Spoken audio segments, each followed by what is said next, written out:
في وجودي. بقولها بكل صراحة.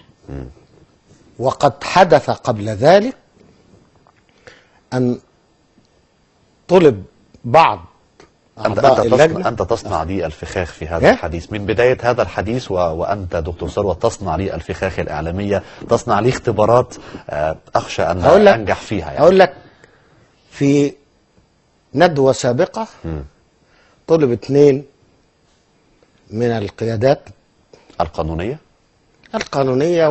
ماشي والماشي اللي ماشية يعني ماشي. الاثنين لما عرفوا ان جاي اعتذروا. تمام. طيب اقول لك بقى على الراي ده انا عايز اسمع فيه. طيب قول ليه؟ اتفضل. لان هكشف الاكاذيب بتاعتهم. طب ليه يا فندم؟ يعني مثلا اللجنه، طيب اللجنه الموقره يصل بها الامر الى درجه انها تحاول ان تضلل الشعب بمقوله ان التعديلات الدستوريه الجزئيه ديت تمثل دستورا مؤقتا. الجهل بالشعب لم يصل إلى هذا الحد. الدستور المؤقت أي الذي يفصل الأحكام المؤقتة الوقتية المتعلقة بكل سلطات الدولة، مش ب6 7 مواد ولا 10 مواد ولا 20 مادة، لا، كل سلطات الدولة. دستور مؤقت يعني يبين رئيس الجمهورية يبقى إيه، أو رئيس الدولة يبقى إيه، الحكومة تبقى إيه، البرلمان يبقى إيه، وحريات وحقوق المواطنين ضماناتهم ايه. ده دستور مؤقت يعني مختصر شويه، ما يخش في التفاصيل. اما ان تعديل بعض المواد يبقى دستور مؤقت، هل هذا الدستور يعني الذي ينظم كل امور الحكم سواء كان مؤقت او دائم؟ فدي مثلا. طيب اسمح لي يعني يا دكتور، هيضحكوا على مين؟ طيب اكمل والله بس. الشعب واعي. طيب في جزء يا دكتور محتاج تحليل حضرتك فيه. طب اقول لك حاجه بقى ما دام انت جبت عاطفه الدم. اتفضل. هل تعلم ان انا كنت اول امبارح في الجزيره مباشر؟ تمام. واتكلمت مع ابراهيم عيسى؟ لا. طيب. لا ابراهيم عيسى ليه؟ انا بسال بس يا دكتور، مش انت بتسالني انا بس. يعني ما هو دكتور بيعمل برنامج هناك. انا بسال. طب انا اسف، اتفضل يا دكتور. انا بتكلم. اتفضل يا فندم. فاذا بواحده محاميه تدخلت في المناقشه وهجمت عاطف البنا بالاسم وقالت ان دارس لها، واللي كان بيقوله لها عكس اللي بيقوله النهارده. وقالت وجابت له تاريخ لغايه من شهرين، يعني قبل ما يدخل اللجنه كان بيقول عكس الكلام اللي بيقوله. طب تسمح لي يا دكتور ان نحفظ غياب الدكتور عاطف البنا؟ طيب. ونتحدث في القادم. ما انت اللي دخلت عاطف البنا. طيب انا ما كانش عندي فكره ابدا ان انا اذكر اي اسم. معلش يا فندم، يعني اغفر لي هذا الخطا. اغفر لي هذا الخطا.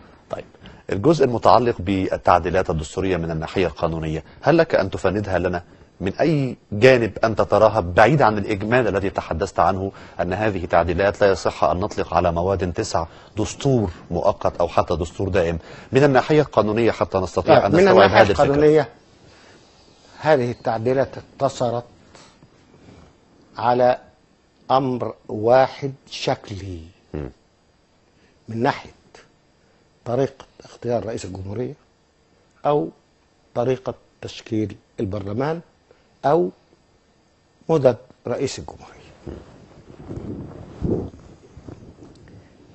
ولكنها أدخلت دست في خلال المواد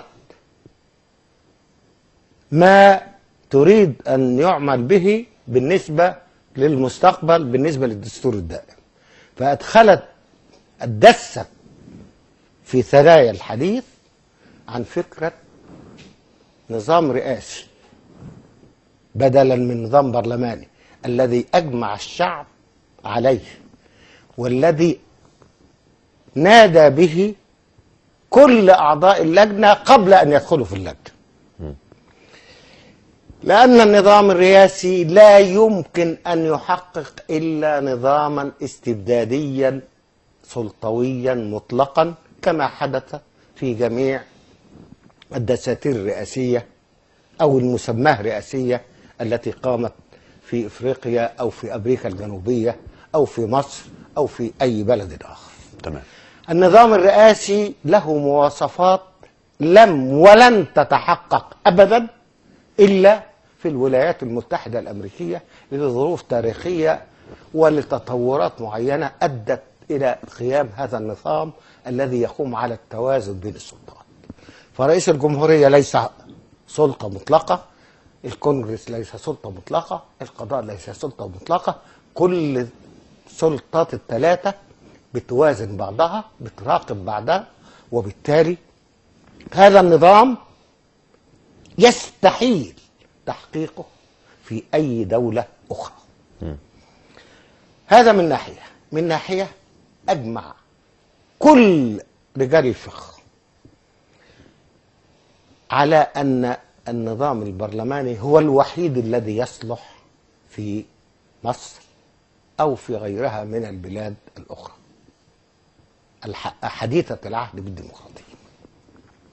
وقد جربنا النظام البرلماني حتى في سنة 1866 وفي سنة 1882 وفي سنة 1923 وفي مشروع الدستور العظيم الذي كانت قد أعدته لجنة الدستور التي كانت قد شكلت في سنة 53، ولكن مشروع الدستور الذي كانت قد أعدته يعني أقفل عليه ولم تظهر له معالم إلا في السنوات الأخيرة.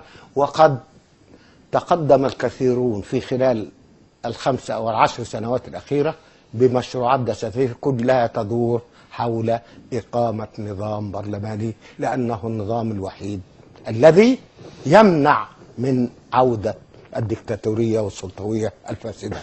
دكتور ثروت، لو سمحت هكمل بقى في نفس النوع إلى جانب هذا في نفس الموضوع. فضل. إلى جانب هذا كله يجب أن نعلم أن الشعب واعي، والشعب خلاص كفر بحكامه الفاسدين ولن يعيدهم إلى الحياة أبدا، لن يسمح لهم بالعودة. ولكن هؤلاء وفلول الحزب الوطني وفلول النظام البائد كل هؤلاء مستعدون. طيب، ولما خرجنا عن الناحية القانونية كان لي أن أسأل سؤال في بعض القوى السياسية داخل مصر وتحليلك الفقهي والقانوني والسياسي أيضا لهذه المواقف. كنا قديما نعلم وما زلنا أن الإخوان المسلمين كانت جماعة مضطهدة في الفترة السابقة، على الرغم من كل التحليلات القانونية والإنسانية والثورية التي سقتها من أجل تبرير أو ضرورة تصويت المواطن المصري بلا عفوا. لماذا وافق الإخوان المسلمين على هذه التعديلات؟ أولا أنا كنت اليوم بالذات التقيت بالصدفة ببعض الإخوان المسلمين وكانوا ثائرين على ذلك التصريح أو البيان الذي صدر عن الإخوان المسلمين بالأمس، لأنهم تعلموا من دروس الماضي. عملوا مع عبد الناصر ثم ضربهم عبد الناصر، هادنوا النظام، ولكن النظام لم يسمح لهم أبدا بالاستمرار، وسوف يتلقون نفس الدرس. ولكن البعض منهم قالوا أن شيء أحسن من لا شيء، فهو عندهم أمل أنهم ياخدوا لهم 50 ولا 100 مقعد ولا أكتر ولا أقل، يبقى يقول أحسن من ما فيش. إنما الحقيقة اتفضل، هو أن أيا كان وجود الإخوان أو غير الإخوان والذين صوروا أو حاولوا أن يوهموا المسلمين بأن الخطر جاي لو ما وافقناش على أن المادة الثانية هيلغوها، لو ما وافقناش المادة الثانية ما مسوهاش دلوقتي فخير يبقى نقبل. هذه دعاية رخيصة. المادة الثانية ديت موجودة منذ مئات السنين، موجودة في القانون المدني منذ سنة 1875، موجودة في دستور 23، موجودة في دستور 71، موجودة في كل دساتير، ولكن الذي غيرها هو أنور السادات، وحط الألف لام بدل مصدر، عملها المصدر الرئيسي. مبادئ الشريعة الإسلامية كمصدر ده شيء طبيعي، لأن مبادئ الشريعة الإسلامية كلها مبادئ مجمع على اتفاقها مع جميع الشرائع السماوية والوضعية، لأنها عبارة عن العدالة، المساواة، الحرية، التكافل الاجتماعي. دي هي المبادئ. إنما المبادئ ما هياش معناها الصلاة 5 مرات ولا الإيمان بمحمد رسول الله ولا لا، الشريعة الإسلامية شيء آخر خالص. مبادئ، وخلي بالك مبادئ الشريعة مش الشريعة، يعني ما فيش خلط. مبادئ الشريعة، المبادئ العامة، بقول لك العدالة، المساواة، الحرية وهكذا. الحركات اليومين دول بسرعة على طول الناس بتتنبه لها، ويوم السبت لو أصر المجلس الأعلى للقوات المسلحة على إجراء الاستفتاء الذي سيكلفنا الكثير من الناحية المادية تقصد؟ من الناحية المادية، ومن بعد كده النواحي القانونية. بقول لك 600,000 قضية هتبطل كل هذه الإجراءات كله. مجلس الشعب هيبطل، مجلس الشورى هيبطل، انتخاب رئيس الجمهورية كله هيبطل، لأن قائم على هذا العمل الباطل المخالف لأبسط المبادئ الدستورية. التعديلات دي كلها، المادة 75 التي حرمت 8 مليون أو 10 مليون مصري عندهم انتماء وحب لمصر، هؤلاء الذين حرموا صدموا صدمة شديدة. وأنا بقول وأنا عارف ومتصل بيهم. الدكتور أحمد زويل لسه مكلمني امبارح بالليل لمدة 3/4 ساعة، وكلمني الأسبوع اللي فات لمدة ساعة، وهو متألم. إزاي 8 مليون يحرموا؟ ليه؟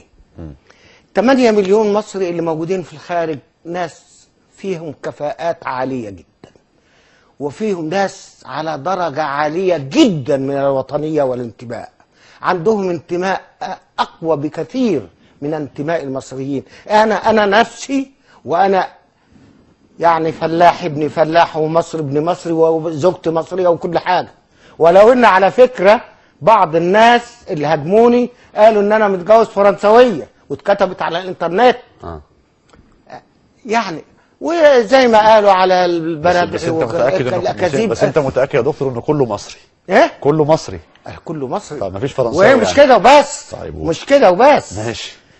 ده انا عندي ايمان وقوة. انا كان عندي فرصة وعرض علي ان انا اعيش في امريكا واخد اعلى المناصب في امريكا.